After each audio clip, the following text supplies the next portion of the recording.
Hi, welcome to our first marketing webinar of 2021.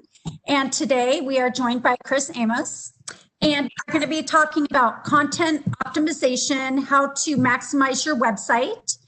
And we are recording this, so if for any reason you missed something, or you want to refer this to a friend, or you want to go back and watch it again, you can always find them on the Surprise Economic Development YouTube page. Hi, Chris. How are we doing today, ma'am? Great. Happy New Year. You as well. Today's class is going to be, well, I like it. You know, I'm a content nerd, so this is kind of right up my alley. This is what we really enjoy doing. As an agency, we are content developers at heart. But with that said, you know, there's a lot of stuff that we're going to teach today that it's almost going to be common sense for businesses. I think a lot of the times we just need to be reminded, and we just need some tips, tools, and resources. So again, you'll get out of this what you want. And as always, if you have any questions, please feel free to email us, give us a call. We can very easily walk through this stuff with you. But we're going to use our own site as kind of a sample today, and we're going to really talk about a lot of the different aspects of the site, of what we incorporate in and why we did what we did, so on and so forth. And then really you can take, and again, you can take the same concepts, themes, you know, that we bring to the table and apply them to your own business, or again, adapt. You know, this isn't meant to say that my way is the right way or that there is a perfect way. This is just to give you ideas and help you really navigate the complexities of online marketing. So without further ado, let's go ahead and get started. So when we talk about content optimization, this is a really simple concept. And a lot of the times we find that people try to overcomplicate it, and for who knows what reason. But again, we're going to really oversimplify this for you because I really want you to capture a couple of core concepts here. So first and foremost, content. When you hire a marketing company, or if you hire a marketing company, now I'm not putting people like me to shame here. This is just being honest with you. I'm really good at my job. I'm really good at marketing. I'm really good at interpreting data and a lot of things associated with my industry. What I'm not good at is running a restaurant. I'm not good at being a plumber. I'm not good at being an electrician. I'm not good at all of your guys' stuff as a business. And so what that means is that as a marketing agency, I can do all the research in the world. I can really write a dynamic piece for you. But at the end of the day, you're the expert in your business. So if you're doing the right thing for you, what that means is that you need to take charge of your business, and you need to be a part of this content development process. So again, let's dive a little bit deeper into that. So when we look at the big picture, what we're trying to accomplish here is a blend. Again, whether you hire a marketing company or not, what you're doing is content. The entire goal behind writing content is to help people or consumers understand what it is you do. Now, there's two phases to this. Or two parts, if you will. There's consumers, so we got to appeal to consumers in one hat. And then in the other hat, we have to appeal to Google, the search engines. The reason why we have two hats here is because, again, consumers, the way that we write, we do things, you know, the look and feel is one thing. And then Google, we have a complete different thing. And so, again, we'll talk about both of these. So first hat we're going to talk about is going to be consumers. When we look at how a consumer shops, and again, this isn't rocket science. I'm going to show you guys some resources here. We use this all the time. This isn't well, there is a free version of this, but again, there's a paid version as well. Paid just means that we get a little bit more access than you do. But again, the first thing that we do when we're trying to figure out, let's just say it's a brand new company, let's say it's an insurance agency, and we need to figure out within a specific geography that we serve, what are clients searching for? That's how you have to start this journey. I don't care what business you're in. If you're a pizza parlor, if you're a plumber, if you're an electrician, you know, it's really important to understand the market that you serve and how people are searching for what you do. So if I just type in, let's say I'm a auto insurance, I sell car insurance. So the first thing I'm going to do is I'm going to search car insurance. And I come in here and I isolate the geography as granular as I can get it. So usually city is sufficient. So when we look at car insurance, Surprise, Arizona. Now, one thing I'm going to preface here is that, again, if you were in downtown Surprise, guess what? You have Sun City West within a mile. You have so many different places right around here. El Mirage, Youngtown. Sun City, Sun City West. I mean, tons and tons and tons of other places that we could look into. So this is not meant to say we're only going to market in Surprise, but what we are going to do is look and see what the relevant data looks like here. And then maybe we look in El Mirage, maybe we look at, Sun City West, so on and so forth. The point of this is to understand how consumers are searching. How consumers search in El Mirage might be a little bit different than Surprise. Probably not. But I can tell you how people search in Sun City and Sun City West, since that's kind of a melting pot of a variety of places. Those might be different. And so, again, we're going to tune things up, and we're going to write in certain ways to appeal to those audiences. So this is broad-based. So we're looking at this. We got car insurance, the #1 search term here in Surprise right now. Again, holy cow, super expensive, but we'll get into these numbers here in a minute. But the point of this is to look at, all right, we have car insurance here, and then we can see there's an average of 130 searches a month. Now, this is if you do pay-per-click, it shows the average cost per click. Again, that's for a whole nother session. And then over here, what it's showing us is the keyword density, or it's showing us how difficult, keyword difficulty. This is how difficult it is to rank for that. So again, it sets the right expectation. That's pretty hard to rank for car insurance in Surprise. Down here, we can see who ranks for them, Geico, Nationwide. And again, these are the big fish in the pond. These are, your big players that obviously pour a ton of money into marketing. So, at least you have an idea of who you're competing with. And then up here, we can see the trending. What does this look like in Surprise? So again, there's a ton of data that we can capture from this one page. And ultimately, the goal of this is to help us write and help us, let's just say, mold our content to fit the bill here. So let's talk about how we would work on this. So I'm just going to speak in high-level terms right now. Again, we're not going to develop, per se, a strategy on this session, but this is something you guys can do on your own, is that when I'm looking at this, obviously, I want to hit the highest volume keywords. When I look, and again, we want to be very selective. Now, this is a very easy topic to do, but, if I'm a plumber, and let's say I don't want to do water heaters, well, then obviously if water heaters was up top, we're not going to include that. But, car insurance or insurance agents, again, this is pretty self-explanatory what we're looking at. So car insurance is one keyword. Auto insurance is another one. Cheap car insurance is one.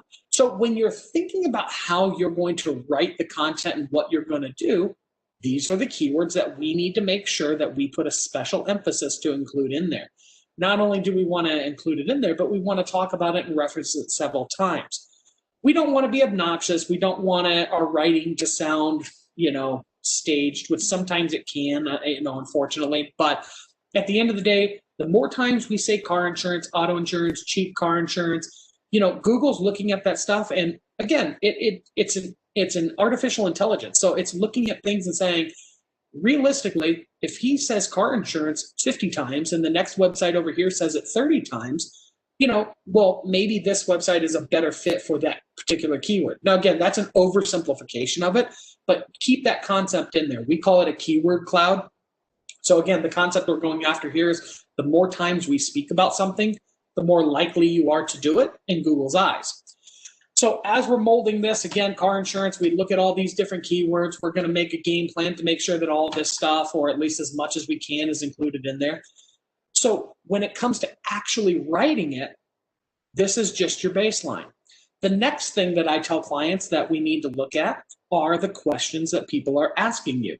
So now, again, we're going to leverage your experience in the business, and we're going to say, okay, as a car insurance agent, let's just say, or an auto insurance agent, however you want to reference that, if you're as an expert in this business, now naturally people are going to be asking you questions. How do I get a cheaper rate? How do I do, whatever the questions are. You have to remember, if people are asking you these questions, likely other people are going to have these same questions. The idea is let's answer as much as possible. So I always tell clients, take a big, broad approach. And again, not as a business, you want to get as granular as possible. If I have 5 different products, so let's say car insurance, life insurance, health insurance, property insurance, I'm going to do this for each one of these. I'm not going to we don't just lump everything into one and write one big page. We actually want to separate these out.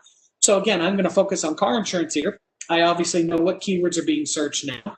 Now I'm going to go into what are the top 10 questions people ask me about car insurance. Now, if that's too easy, because again, some topics that's going to be really, really easy, then let's get more granular. Let's start going to the top 20, top 30, top 40.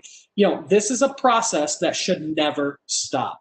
You should be able to write, again, minimum of 500 words. I personally, look to do as much as I can. So I use that as a base. Like when I'm just exhausted, I've written all that I feel like I can write.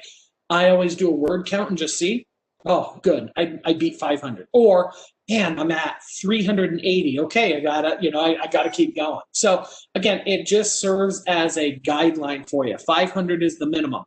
So again, we got keywords here. We have our top 10, top 20, top 30 questions, whatever it is that clients ask you. So now we got to put it all together. So the oversimplification here is going to be, go back to elementary school on this. Think about how you write a paragraph, or excuse me, a letter or a chapter in a book.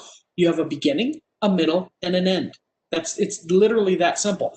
Now, again, to get to 500 words, we're probably going to have a couple paragraphs in the middle. But ultimately, what we're trying to establish is us first, us as an expert in the industry. That's why we're answering clients' questions. We're addressing keywords that they're searching for, so on and so forth. But we really want to articulate the difference or the competitive difference between us and the business next to us. So the way that I write my content is always to talk about, okay, we're just using car insurance. So I might define car insurance. I might add some statistics in there about, did you know in Arizona, and again, I'm making this up, but in Arizona, the average car accident, runs an individual $50,000 or something like that. I might throw some compelling information in there that ultimately supports the need, if you will, for car insurance. The next section, I might start writing about, how we approach car insurance, maybe our process, what makes us different. There's a number of ways we can go about that. And then last but not least is we need to close it up. What do we need these people to do? We need a call to action. So for more information on car insurance or for a personalized quote, please give our office a call today at blah, blah, blah, blah, blah, blah. The ultimate goal is we've now defined what car insurance is. We've established the need for car insurance. We've talked about how we approach car insurance, what makes us different with car insurance, maybe even a section on what to expect, or that those kind of go hand in hand. But again, we have a nice core center. And then at the very end, we're asking for their business. We're asking them, hey, would you please give us an opportunity? So again, those are just the base elements of, again, writing core content. Now, we can go granular. We can get really specific, for clients that, have highly, highly competitive businesses. Again, this might be an argument for one. What we can also do is create what's called location pages. So again, say I have a car insurance business in Surprise, I might write a location page for car insurance for Sun City West, because again, maybe the keywords are different. Maybe the questions that our senior community asks are different than that of a middle-aged population, something like that. So really what the point of this is when we talk about content optimization, content is optimized for the individual in which we're pursuing, okay, or our ideal target client. So you can have as many pages as you want. Like a common thing that I hear is that, well, Chris, I already have a page for this. Well, that's great, but that page talks about it from this angle. Well, what about this angle over here? So you really have to think about that stuff. Like, again, we'll just use car insurance again as the example. So we have car insurance, auto insurance. Those are obviously very, very similar. In fact, probably the same thing. But then you have this little booger, cheap car insurance. That target client or that individual that's searching for that is likely a different buyer than this. And so cheap car insurance needs to be referenced differently. People that are looking for cheap car insurance might not be looking for all the frills, might not be interested in an umbrella policy or, whatever else is associated with car insurance. So you really have to think that through. Brands, you have Geico. Now, obviously, there's trademark copyright, requirements there. So be careful when you're writing about a competitor brand. We certainly don't want to attack competitors. We don't want to call them out. There's there's etiquette behind that. So I would urge caution. You may in your heart feel like your system or your way or your product is better than the next guy down the road. That's great. We can talk about the competitive differences, but what we don't do is call out and say, oh, well, Geico is just garbage. If you go with them, you're screwed, or, something like that. So we want to be careful with how we write that. But again, don't be afraid to talk about competitive differences. Again, if you're in the insurance business, you could probably ascertain if a Geico client might be different than a Hartford client. I mean, again, there's so much you can pull out of this. You being the expert in the business, this is for you to leverage your experience and tell somebody like myself, or again, as you're writing it, what to think about. Again, you're trying to pull as much as you can out of this content. So again, going back into geography, so we've talked about this, we talked about surprise, and again, you can see, USAA would be a great one for military. So we want to make our content or our pages as specific as possible. We want to address a specific target audience. So again, if I'm appealing to, military or veterans, that to me, that's going to be its own page. I wouldn't want that to speak to just a general car insurance page. Again, we talked about the cheap auto insurance. I don't want that to be confused with our general auto insurance page either. Let's see here. I'm just looking at some other search term just to see if there's anything else we can pull into this. A lot of, again, using this, a lot of specifics in here with brands. So again, it's not a problem to talk about brands, but we just don't do it in a negative light. Here's another great unique one, classic car insurance. Again, that would not be in our general auto insurance page. We would want a specific page for that. So hopefully you're getting the idea is to really break out your content as much as you can. What we don't want to do is just, again, one landing page for everything. That doesn't work. I always try to teach my clients, if you want to rank for something, you need to talk about it. It's a very, very simple concept. If you want to rank, you need to have a page for it, or you need to talk about it. Again, rule of thumb, try to get as close to 500 words as you can. Next up is going to be make sure that you have some dynamic images. Don't, if at all possible, and again, I understand there are limitations or issues with some industries and some clients, but try your best to get personalized photos. What we don't want is a bunch of stock photography. Now, again, looking at our site, we have some personalized photos in here. You might not know it because, again, it's professional photography. And then we have stock photography. And so, again, to me now, again, I nerd out on this stuff. So I know the difference, not just because I put it there, but, I see through it. And for me, a goal of our business, since we're really only about a year in, my goal in the next coming months, if not year, is for 2021 is to get some more personalized photos. And that should be every business's goal. Always, always, always shoot for those personalized photos. It makes for a much better consumer experience. So next part of this, and we said before, there's two hats in this game. So the second hat that we have to be cognizant of is Google. And so again, it's not enough just to write a page and say, hey, we're good to go. There are certain aspects of the website that you need to make sure that you've optimized in order for Google to find this information or to understand this information. So when we're looking at this, and actually we'll take, let's pick on me today. It's a pick on Chris day. So when we look at this website, or my website, as I scroll down on here, you can see, again, we're trying to explain what makes us different, our competitive difference, our experience, so on and so forth. But if you notice, marketing and advertising solutions for small business in Surprise, Arizona. Some people look at that and they're like, wow, that just sounds weird. Why would you do that? Like, why not just say marketing and advertising solutions for small business? Well, because Google by default is a geography-based search engine, and so are the other ones. So when we look at this from Google's perspective, the first thing Google's going to try to do is when a consumer or a business, so it doesn't really matter, when somebody searches on Google, the first thing that it tries to do is establish a local presence or a local solution to that query. So again, it doesn't matter if it's pet products, it doesn't matter, what it is. The idea is they want to find a local place because statistically speaking, the majority of searches being done are in search of a local business. Google knows this. They spend a ton of money on analytics and data, so they know how and why people are searching. So finding that local business is the priority. Now, again, there's a lot of factors that, affect this. When we look at somebody like picking on tech products, Chewy, those people are expert marketers. They know exactly what they're doing. If you look at the size of Chewy's website or some of these other bigger players in the game, there's hundreds, if not thousands of pages on the backside of the website. Well, why? How? Well, because they're trying to accomplish this very same thing. The main website or the core website would never say in Surprise, Arizona. They would just have this. But location-based pages are going to have a geography associated with them. So that's really, really important. So assuming you're all local businesses, the thing that we want to concentrate on is a dynamic header for the page. So we want something, and again, if this, let's just say we're a car insurance agency, it would say automobile or car insurance in Surprise, Arizona, or get a car insurance quote in Surprise, Arizona.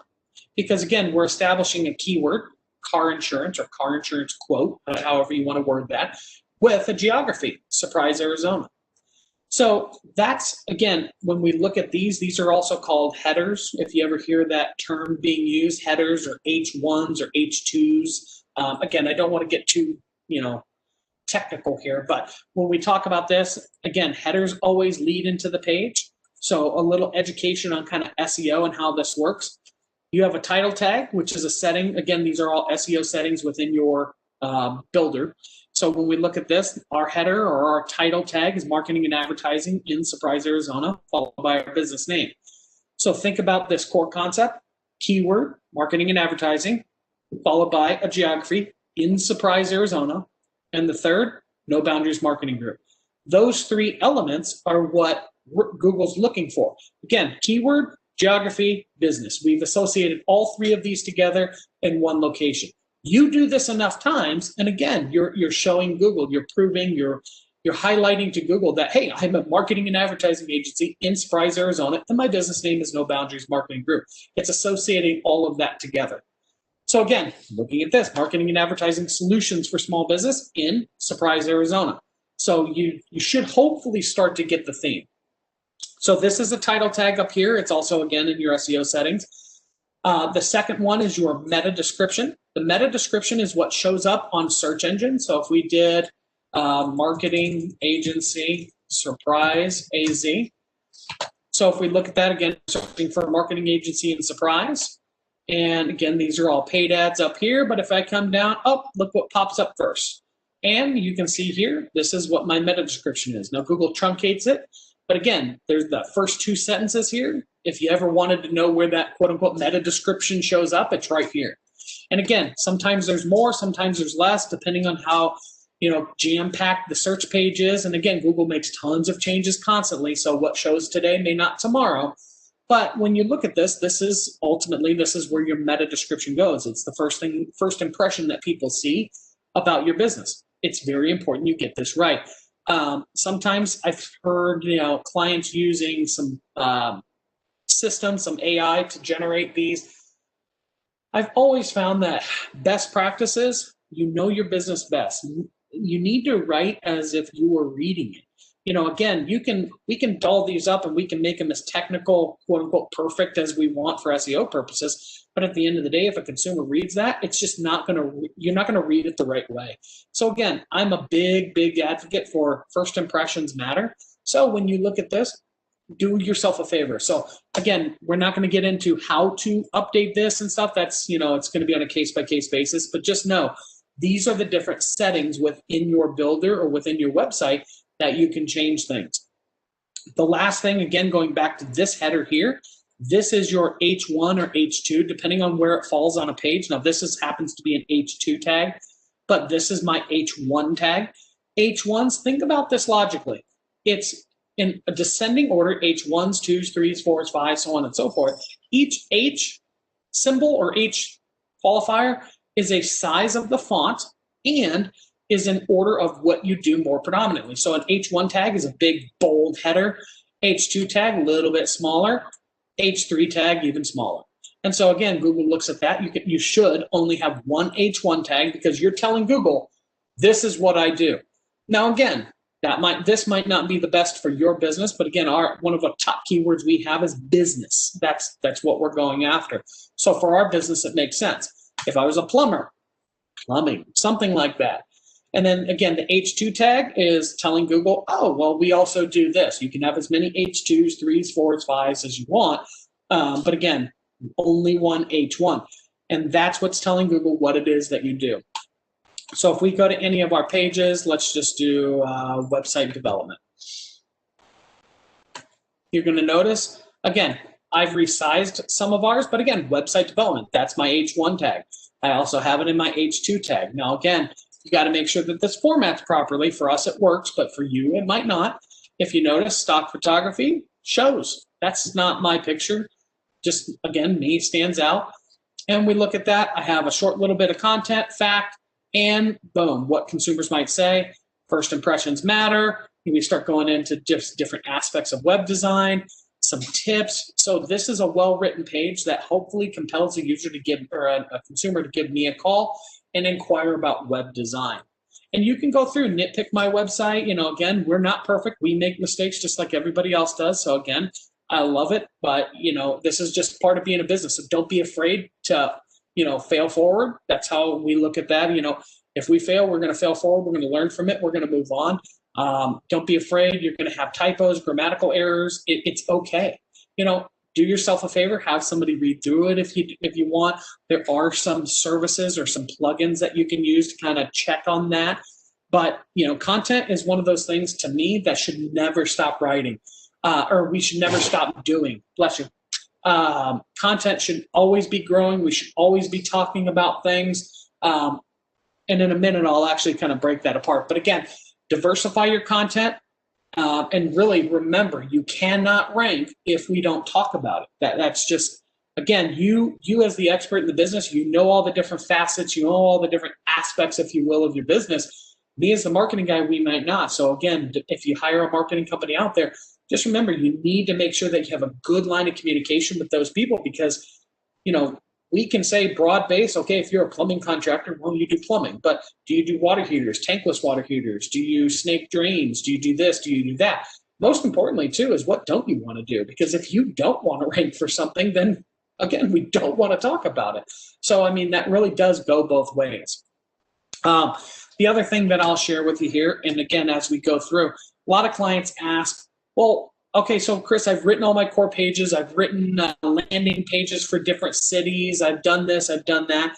You know, I feel like I'm done. Like, well, no, you're not. A lot of questions come in about blogs, and blogs are super important. Now, what is a blog? Let's talk about that for just a very brief moment. So a blog can be something as simple as an idea, a concept, just something you want to get across to somebody. It doesn't even have to be industry related. You know, we'll do blogs about clients. You know, if we've launched a new website, if we've, you know, let's say a client has something really special going on, you know, I might blog about that so that our followers can, you know, take advantage or can learn about it. So really, blogs can be used to your heart's, you know, extent. It's whatever you want, basically. Now, I will also say that blogs do have a purpose, and so some strategy should be built into that. Now, what does that mean? So again, blogs should always support, or should, again, when they're purposeful, as a part of a strategy, they should always support a core page, so an inner page. Now, the idea behind that is, again, so let's use Twitter rolls out carousel ads. So that is going to fall under social media advertising. So when we come over here under social media, now I'm not going to update my social media page to reference that. Why wouldn't I do that? Well, because again, Twitter just rolled it out. They may take it away in a couple of weeks. And again, if you want to play that game, you can. But again, we try to be as specific as we can on our core pages. And then we support those core pages with updates through our blog. So when we have this, Twitter rolls this out, you know, I can interlink that to both our social media page, and I can go to our social ads page. Disavow tool migrated to new search console. So again, I can reference this. I can update this or interlink this over to our SEO page. Simple ways to improve your local SEO. Again, so all of these blogs that you look at here, these should all be interlinking over to core pages. So again, if I'm a car insurance page or a car insurance agent and I have a car insurance quote page, I might want to I have my core page over here. I might want to do periodic blogs about the importance of getting a quote, or how, let's just say you run quotes from many agencies or many different insurance carriers. So, let's just say Hartford had an update and their rates dropped. You would want to do a blog about that. Blogs can also be shared on social media. These are what you want to share. So when you come in here, again, you have the URL up here. I can take that, plug that into my social media. Then I'm driving traffic from social media over into my website. Then I'm driving traffic from my blog over into core pages. So you can kind of get an idea about how this ultimately should work. Is it perfect? No. Does it always work in your favor? No. But, this is you putting your best foot forward. And again, interlinking, there's your SEO. But anyway, so this is you, again, trying to help Google understand what you do and helping consumers connect with your core content. So there's a lot more we can talk about. This, obviously, we went through a ton of stuff already. So I would just say, as a whole, my number one takeaway is always, you can't rank if you don't talk about it. So please, please, please make sure go through and really think about what it is you do, how you do it, and, put together a game plan and plan on writing a lot of pages. It doesn't have to be done today. I can tell you this, in the last year, I've added probably about 15 pages. So what is that? A little over one a month. It's not a big deal. I'm sure, given time, you can adapt that same thing. All the content that we write also goes on social media. So again, if you look at all these blogs that we do, these are all great ideas, great material for your social media page. So you're kind of killing two birds with one stone. What we try to do is not overwhelm small businesses, because we know you wear a lot of hats. I wear a ton of them. I can only do so much in a 24-hour day and not get any sleep. So, just make sure you're managing with an expectation. Also, create yourself a goal and stick to it.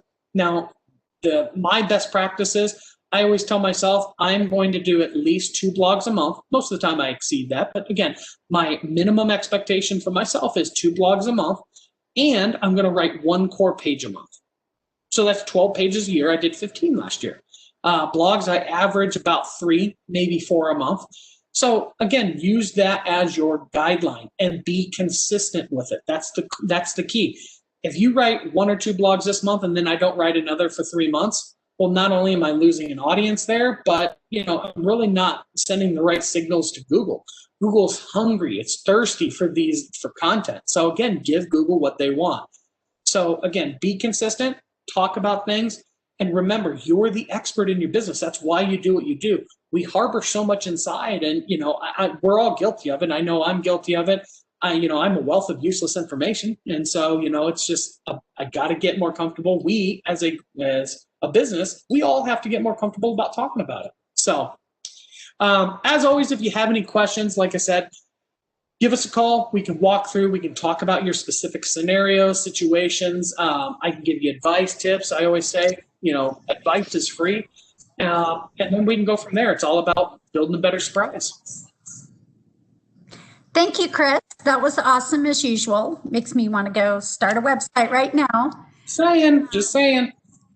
Hey, well, Happy New Year to you. And we will be back next week on the 14th with how to communicate with consumers, especially in a post-COVID world. Yeah. So looking forward to hearing about that. That's going to be, I'm sure, full of a lot of information. The world has changed.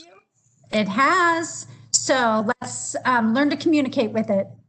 So thank you, Chris, and we'll see you next week. All right. Thanks, Julie. Thanks for the opportunity. Have a great day. You too.